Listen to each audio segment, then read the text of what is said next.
Haleluya, puji Tuhan. Firman Tuhan hari ini kita baca di dalam Yohanes 11 ayat 33 sampai yang ke-34. Ketika Yesus melihat Maria menangis dan juga orang-orang Yahudi yang datang bersama-sama dia, maka maskullah hatinya.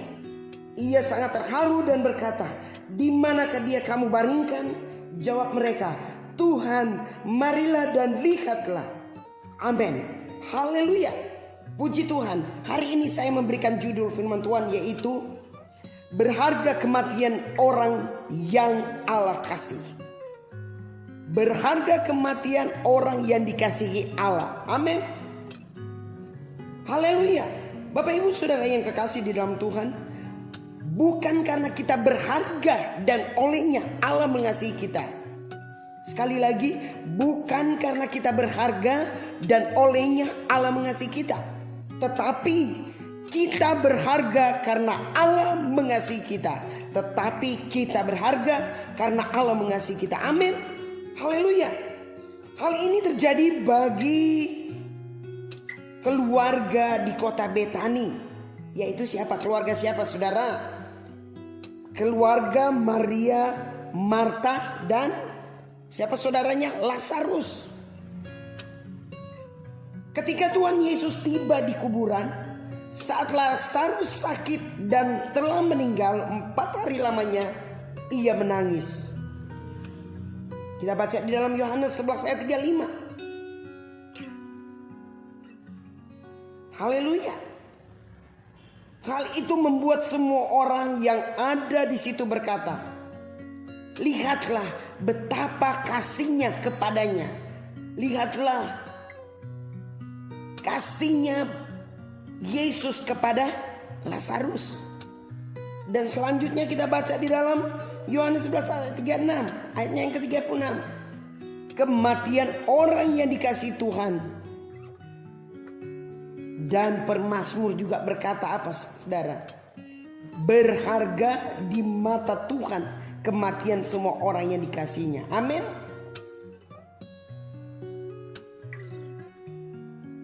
Kita lihat juga, saudara, Mazmur 116 ayat 15, yaitu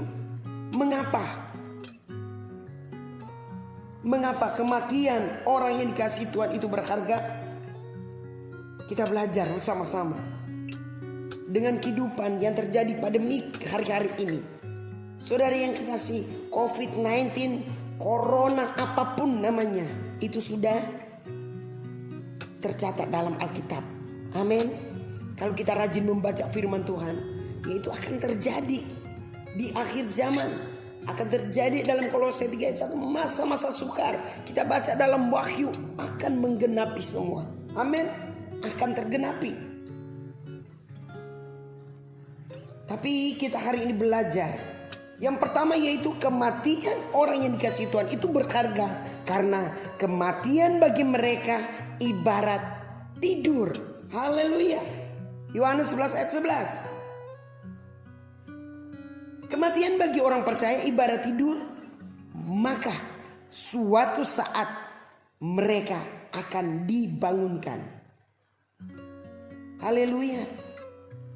Apalagi saudara, Yohanes 11 juga ayat 11, yaitu jika kematian bagi Tuhan ibarat tidur, maka kematian bukanlah perpisahan selamanya. Kematian hanyalah cara untuk orang yang dikasihi Tuhan, saya dan saudara yang dikasihi Tuhan, berjumpa dengan Yesus Kristus Tuhan. Yohanes 14 ayat 2. Dan yang kedua yaitu kematian orang yang dikasihi Tuhan itu berharga karena mereka menerima berbagai berkat dari Allah.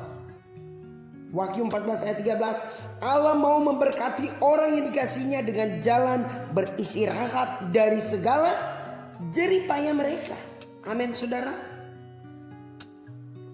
Allah mau memberkati orang yang dikasihinya dengan apa, saudara? Dengan jalan melepaskan mereka dari penderitaannya.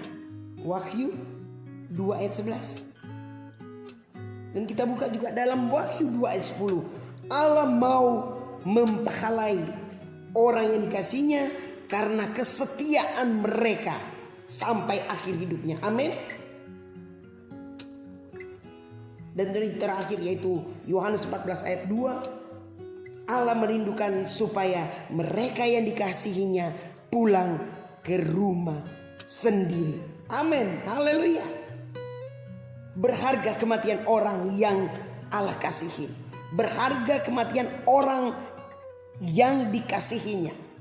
Yang pertama, kita sadar karena kematian orang yang dikasihi Tuhan itu berharga. Karena apa? Diibaratkan kematian bagi mereka yaitu ibarat tidur. Kematian orang yang dikasihnya yang kedua, dikasih Tuhan itu berharga karena mereka menerima berbagai berkat dari Allah. Saudara yang kekasih, jadi kita tidak perlu takut. Kalau kita hidup dalam kebenaran, kita hidup dalam kesucian, sampai akhir kita menutup mata, kita adalah orang yang sangat berbahagia.